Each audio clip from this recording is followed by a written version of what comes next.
ہاں جی، فرمایا اپنے کھانے پر اکٹھے ہو جاؤ اور اس پر اللہ کا نام لو، اس میں تمہارے لیے برکت ڈالی جائے گی۔ رزق کی تلاش میں صبح جلدی نکلنا، اللہ تعالیٰ نے رزق کی تقسیم کے اوقات کار مقرر تو نہیں کیے، لیکن اسلامی تعلیمات سے معلوم ہوتا ہے کہ چند ایسے اوقات کار ہیں جن میں اگر انسان رزق حلال کی تلاش میں نکلے تو اسے نہ صرف رزق ملتا ہے بلکہ اس کے رزق میں اللہ برکت بھی ڈالتا ہے۔ ہماری تہذیب و ثقافت کا یہ حصہ رہا ہے کہ ہمارے بڑے صبح جلد اٹھ جاتے تھے، فجر کی نماز ادا کرنے کے بعد تلاوت قرآن کرتے اور پھر رزق حلال کی تلاش میں نکل پڑتے تھے، یہاں تک کہ وہ شام کو واپس لوٹ آتے تھے اور عشاء کی نماز کے بعد سو جاتے تھے۔ یہ ایسا وقت ہے رزق حلال کے لیے جس میں نہ صرف انسان زیادہ سے زیادہ اللہ کا فضل سمیٹ سکتا ہے بلکہ اس میں برکت بھی حاصل کرتا ہے، لیکن عصر حاضر میں تمام اوقات کار بدل چکے ہیں۔ لوگ اب فجر کے وقت سوتے ہیں اور رات ساری جاگتے ہیں۔ ہم یہ دیکھ سکتے ہیں کہ ان کے گھروں میں 4 سے 5 افراد کمانے والے ہیں لیکن پھر بھی برکت نہیں، جبکہ ہمارے اجداد میں محض ایک شخص کمانے والا ہوتا تھا اور پورے گھر کو ایک ہی فرد کافی رہتا تھا۔ لہٰذا اگر آج ہم چاہتے ہیں کہ ہمارے گھروں میں اور رزق میں برکت ہو تو صبح جلدی اٹھنے کی عادت ڈالیں اور رات جلدی سونے کی عادت ڈالیں۔ اللہ پر توکل کرنا جیسا اس کا حق ہے۔ جو کوئی اللہ پر توکل کرتا ہے تو اللہ اس کے جملہ امور کا کفیل ہو جاتا ہے۔ بے شک اللہ بہت غالب، بڑی حکمت والا۔ انسان کا کام محض کوشش کرنا ہے، نتائج اس کے ہیں، ہاتھ میں نہیں ہیں۔ وہ دن رات کوشش کرے اور اللہ پر توکل کرے۔ اگر انسان کے ہاتھ میں سب کچھ دے دیا جائے تو عین ممکن ہے یہ دنیا ایک ہی دن میں ختم ہو جائے۔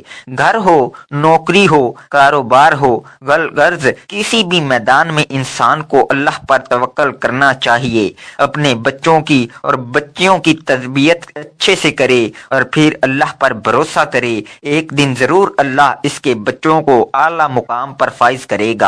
خرید و فروخت میں ایمانداری کا ثبوت دینا گھروں سے برکت کا اٹھ جانے کا ایک بہت بڑا سبب یہ بھی ہے کہ ہمارے گھر کے سربراہان جب کمانے کی غرض سے باہر جاتے ہیں تو خرید و فروخت میں جھوٹ کا سہارا لیتے ہیں، اپنے ناقص مال کو بیچنے کی غرض کے شاید یہ اچھے داموں فروخت ہو جائے وہ نقص کو چھپا لیتے ہیں۔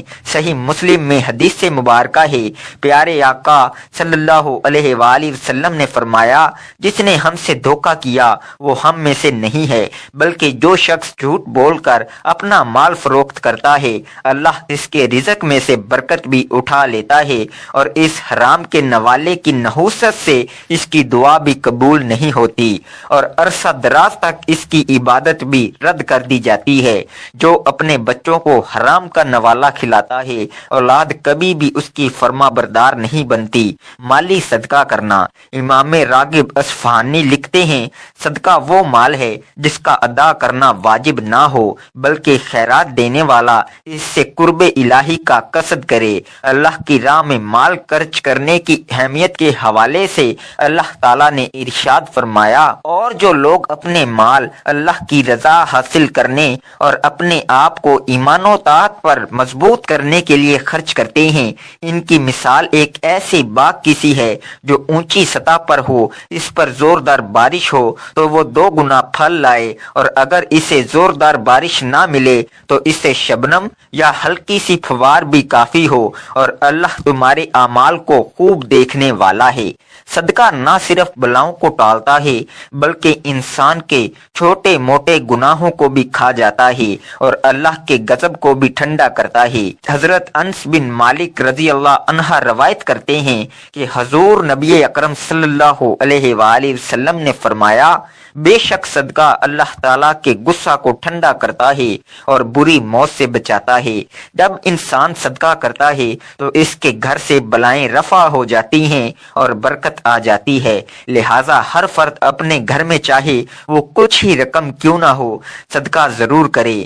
صلہ رحمی یعنی رشتہ داروں کی خیالداری گھروں سے برکت کے اٹھ جانے کی ایک وجہ رشتہ داروں سے لا تعلقی اور دوری بھی ہے۔ ہمارے ہاں اب لوگ اس طرح اپنے رشتہ داروں کو گھروں میں مدعو نہیں کرتے جس طرح قدیم ادوار میں ہوتا آیا ہے۔ جدید دور میں ہر شخص اپنی ایک الگ حیثیت چاہتا ہے اور رشتہ داروں کے ساتھ رہنے سے گریز کرتا ہے، جبکہ رسالت مآب صلی اللہ علیہ وآلہ وسلم نے فرمایا، میدان محشر میں رحم جو رشتہ داری کی بنیاد ہے، عرش خداوندی پکڑ کر یہ کہے گا کہ جس نے مجھے دنیا میں جوڑے رکھا آج اللہ تعالیٰ بھی اسے جوڑے گا، یعنی اس کے ساتھ انعام و کرم کا معاملہ ہوگا، اور جس نے مجھے دنیا میں کاٹا آج اللہ تعالیٰ بھی اسے کاٹ کر رکھ دے گا، یعنی اس کو عذاب ہوگا۔ ایک اور مقام پر ارشاد فرمایا، ترجمہ حضرت انس رضی اللہ عنہ فرماتے ہیں کہ رسول کریم صلی اللہ علیہ وآلہ وسلم نے فرمایا، جو شخص چاہتا ہے کہ اس کے رزق میں وسط و فراخی اور اس کی اجل میں تاخیر کی جائے، یعنی اس کی عمر دراز ہو، تو اس کو چاہیے کہ وہ رشتہ داروں کے ساتھ حسن سلوک اور احسان کرے، اللہ کی بہت زیادہ شکر گزاری اور تعریف کرنا، ہر وقت اللہ کا شکر ادا کرنا۔ شکر محض زبان سے ہی نہیں ادا کیا جا سکتا بلکہ اپنے افعال سے بھی شکر ادا کرنا چاہیے، نماز کے ذریعے، صدقہ و خیرات کے ذریعے، اور اسی طرح والدین کے ساتھ حسن سلوک، یہ تمام چیزیں اللہ کے شکر میں آتی ہیں، اور ایسا بھی نہیں ہے کہ یہ عادت ہر ایک میں موجود ہو، بلکہ یہ اللہ کی نعمت ہے، وہ جسے چاہے عطا فرما دے۔ جناب رسالت مآب صلی اللہ علیہ وآلہ وسلم نے فرمایا کہ خوش نصیب ہے وہ شخص جسے ذکر کرنے والی زبان اور شکر کرنے والا دل دیا گیا ہے۔ ارشاد ہے، حضرت سیدنا ابن عباس رضی اللہ عنہ سے روایت ہے کہ حسن اخلاق کے پیکر نبیوں کے تاجدار صلی اللہ علیہ وآلہ وسلم نے ارشاد فرمایا، جسے چار چیزیں مل گئیں اسے دنیا و آخرت کی بھلائی مل گئی۔ نمبر 1 شکر کرنے والا دل، نمبر 2 ذکر کرنے والی زبان، نمبر 3 آزمائش پر صبر کرنے والا بدن، اور نمبر 4 اپنے آپ اور شوہر کے مال میں خیانت نہ کرنے والی بیوی۔ مستقل استغفار کا اہتمام کرنا۔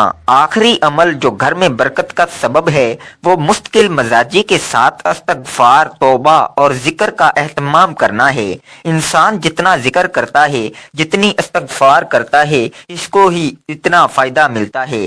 گھر میں تو برکت ہوتی ہی ہے، ساتھ ساتھ اس کے اعمال میں بھی اضافہ ہوتا ہے۔ جو انسان ایسے عمل میں مستقل مزاجی اختیار کرتا ہے تو اسے دیکھ کر اس کے گھر والے بھی اس خوبصورت عمل میں شامل ہو جاتے ہیں، اور اللہ اپنی نعمتوں کے انبار لگا دیتا ہے۔ دعا ہے اللہ تعالی ہم سب کو ان اصولوں پر چلنے کی توفیق عطا فرمائے، آمین۔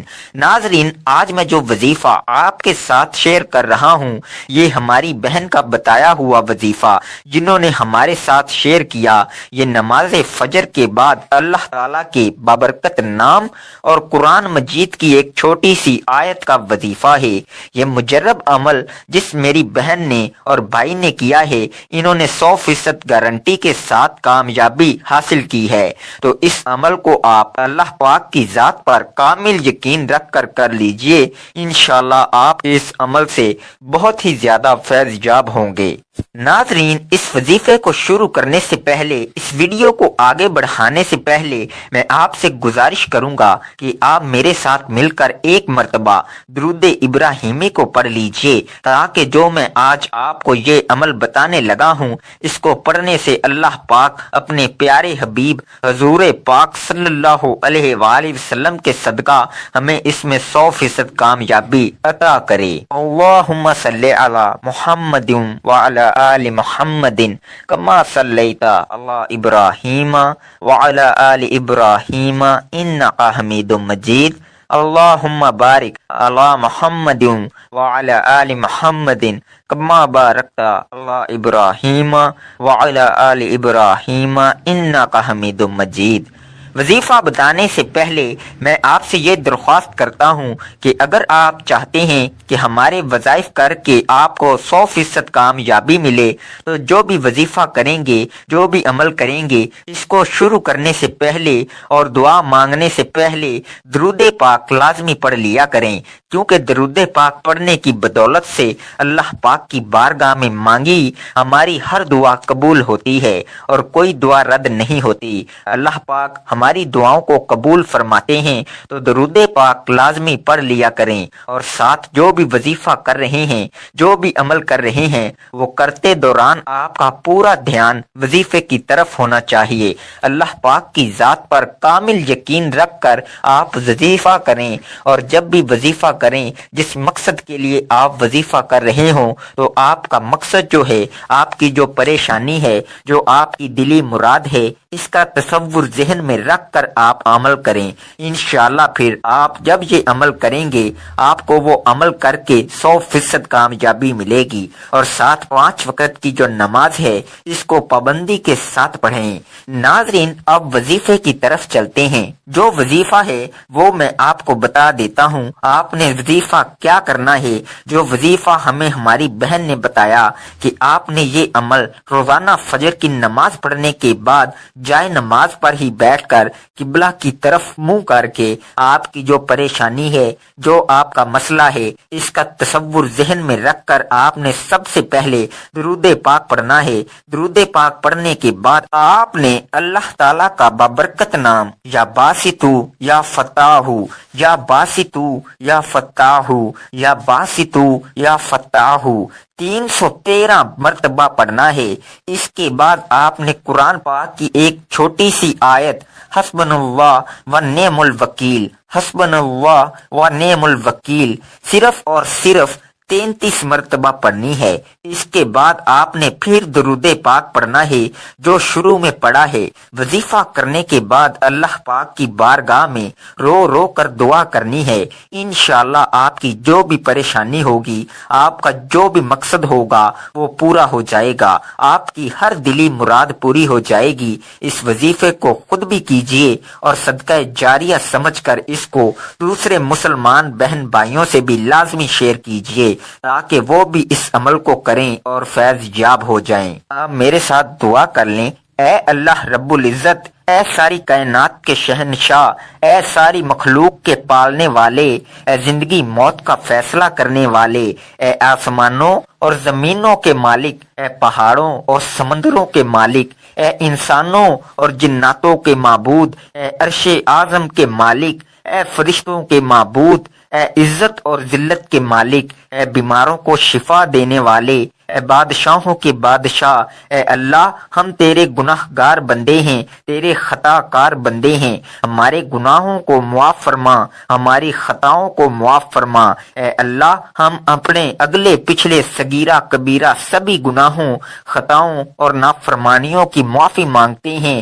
اے اللہ رب العزت، ہم اپنے گناہوں سے توبہ کرتے ہیں، ہماری توبہ قبول فرما۔ اے اللہ ہم گناہ گار ہیں، سیاہ کار ہیں، بدکار ہیں، تیرے احکام کے نافرمان ہیں، ناشکرے ہیں، لیکن میرے معبود تیرے نام لیوا بندے ہیں، تیری توحید کی گواہی دیتے ہیں۔ تیرے سوا کوئی عبادت کے لائق نہیں ہے، تیرے سوا کوئی بندگی کے لائق نہیں ہے، تیرے سوا کوئی تعریف کے لائق نہیں ہے۔ ہمارے معبود، ہمارے گناہ تیری رحمت سے بڑے نہیں ہیں، تو اپنی رحمت سے ہمارے گناہ معاف کر دے۔ اے اللہ پاک، ہمیں گمراہی کے راستے سے ہٹا کر صراط مستقیم کے راستے پہ چلنے والا بنا دے۔